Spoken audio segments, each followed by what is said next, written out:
actually happening, and a mythical attempt.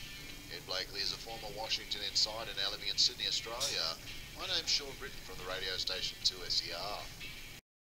Each week you can find us on US of Ed, on iTunes, Wooshka, Facebook and Twitter. The national emergency. Trump signalled it was finally going ahead not long after we spoke last week, but since then, even he's admitted it's totally not an emergency, saying, I could do the wall over a longer period of time. I didn't need to do this, but I'd rather do it much faster. Thoughts, Ed? I can't think about something as stupid as that. That is the most remarkably unintelligent thing I've ever heard of. You say you have an emergency, you can do it over a long time, then why is it an emergency? This man is incredible. With 16 states now suing Trump over his proclamation, statements like that, it's hard to see how he can convincingly argue the emergency was genuine. No, he can't. And the thing is, look, guys, I did the best I could. I failed. I'm throwing this out. I know it'll fail. And please forgive me. That's all I'm saying. Apparently his poll numbers have gone up. Simply by him testing the waters here. And that's all he's doing. He knows it's why he's losing on this one when he's got so many other matters to face beyond me or anyone else. It's an interesting one because obviously this is following through on the so-called promise to his base, the promise of a wall, but the vast majority of people, well obviously a lot of people didn't want the wall. Even less people wanted him to call a national emergency on the wall. But in the Trump game, trying is good enough rather than succeeding. Well, he'll claim success because he tried. And of course, the court, now the Democrats are, I hope some of the states that are challenging him are Republican. Meanwhile, former acting FBI Director Andrew McCabe has a book to sell and, of course, has to do some interviews with dramatic tell-all stories about his time in the Trump administration. One concerns Deputy Attorney General Rod Rosenstein, who McCabe claims thought of invoking the 25th Amendment to see Trump out. Trump has called this one a coup. Well, this is not new news. It's not fake news. Rosenstein, along with the Attorney General himself, thought that the president has lost his marbles, and maybe we should talk to people to see if they want to invoke the 25th Amendment. There's a little very here. It's just that they missed the moment, I think, and then can't come back. But it's not new. Regardless of what happened, using a word like coup for this kind of thinking, or this week tweeting the Mueller investigation team should all be put in jail, although we're kind of inured to it, we hear it over and over again, every once in a while it's worth reminding ourselves Trump's use of language can be fairly outrageous at times. More than that, it's obstruction of justice. You use your power of office to conduct an investigation. I believe that's tantamount from violating the Constitution, violating the law, violating the oath of office, and impeachable. The Democrats don't want to impeach him, though, interestingly enough.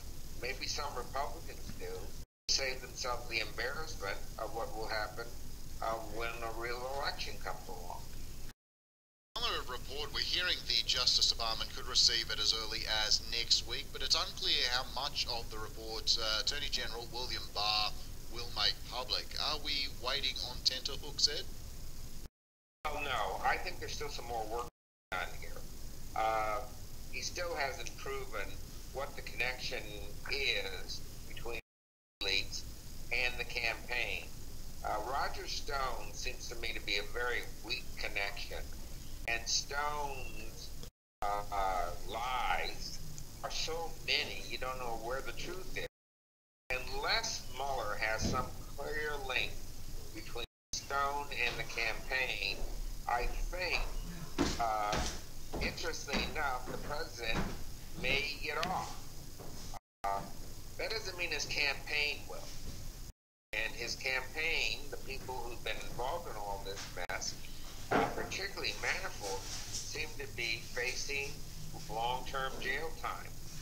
What still bothers me is what's happening to what's happening to Kushner, what's happening with Junior, what's happening with the rest of the family.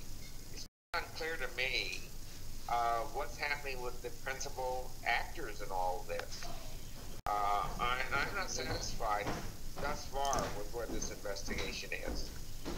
Roger Stone is actually headed back to court this week over a social media post that appeared pretty blatantly to be threatening the judge presiding over his case. Any thoughts on that one, Ed? There's nothing in it. Roger is a clown. He's going to continue to clown. He wants the judge to throw him in jail. Then he'll have another cause to lab. This is just out of control. And I wish Mueller would say, look, I've got the following evidence on this man to shut him up. It's also worth noting in terms of where the investigation is, if it does release next week, Trump never testified on any of this stuff. They never got him in front of any of the investigators. No, but he did answer in writing. Written answers don't stack up with what we know about the events that have come up. For example, who wrote the testimony for his son? Fine. Don't really know. I think Mueller's going to discover. He already knows this is a lie, and he's going to have plenty of people to prove it. So I'm sure that many more that can be found out. Whether it's worth the time and the money, I don't know. Also from McCabe this week, he said Trump openly admitted to believing Putin over US intelligence on the topic of North Korean missiles. I mean, if you can't trust the Russian president, a former distinguished KGB agent after all, who can you trust? We certainly can't trust the U.S. intelligence. This is the one we were talking about earlier. Why was all this going on? What he's been trying to do for Putin and what's going on in the campaign. That's the circle that has to be drawn. Are there financial relationships between Trump and Trump Company and the Russian lie to mask them? I think that's what's going on. And anything that Putin wants, the same thing's true with the Saudi Arabia. These people are deep into his financial empire. That's probably what's going to come out. Speaking of North Korea, though, Trump meeting with Kim Jong-un again next week, but even Trump is talking down any expectations of what might be achieved. Expectations already pretty low. What can we expect? You can expect that he'll come back and say, really nice man, he's promised me all these things. I believe him, and I don't believe anybody who says he's not going to do what he says he's going to do. This isn't all bad, because Kim knows he can now negotiate with the South Koreans and perhaps the Japanese to get a good deal for himself. The fact that the President of the United States is now the go-between and is no threat to anybody. So it's not a bad deal for the most pressure on the North Koreans. Maybe this will work. I don't think they're giving up the bomb. In their relationship with South Koreans and North Koreans start eating for a change, the overthrow is in sight. Looking to 2020, are we ready to feel the burn again? Bernie Sanders announcing he's back in the race for president and is the current Democratic frontrunner. The man you prefer, Joe Biden, Ed, still hasn't announced anything official. Any thoughts? Right is time. He is Biden is biting. He's waiting to see how this shakes out. Who potential vice president can.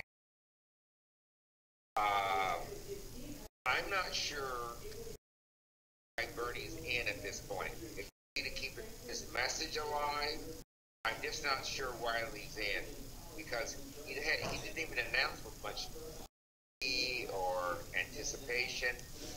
I guess he just figured if everybody else is in, I'm going to be in too. I got to get something out of it this time. I didn't get anything out of it. I mean, as you say, he might be getting his message out there, pushing the Democrats leftward. I have a hard time imagining him in the VP slot. No. And I think Ocasio's already farther to the left than he is. Meanwhile, Obama, it has been said, is making himself available for a friendly word to Democratic candidates, but is going to stay away from endorsements in 2020, even for Biden if he chooses to run. Why is that? Well, he doesn't want to get in what he got into with Hillary. That by him getting in, he actually did not allow people to inspect the real candidate. You can see how that would be used against any candidate and all candidates against the party. So he'll wait until the convention's over and then strike in the states where he's needed. And I sure hope the candidate is somebody strong. It doesn't, I don't know, Bernie scares me, as do some of the other candidates. But there are some, like Harris and others, who are scary from, but could really carry it time for a woman for president.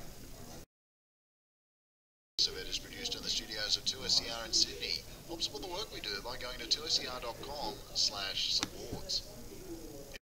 Next week to talk the latest and newest news and politics. Subscribe on iTunes and Whooshka to stay up to date, and show us some love on Facebook and Twitter.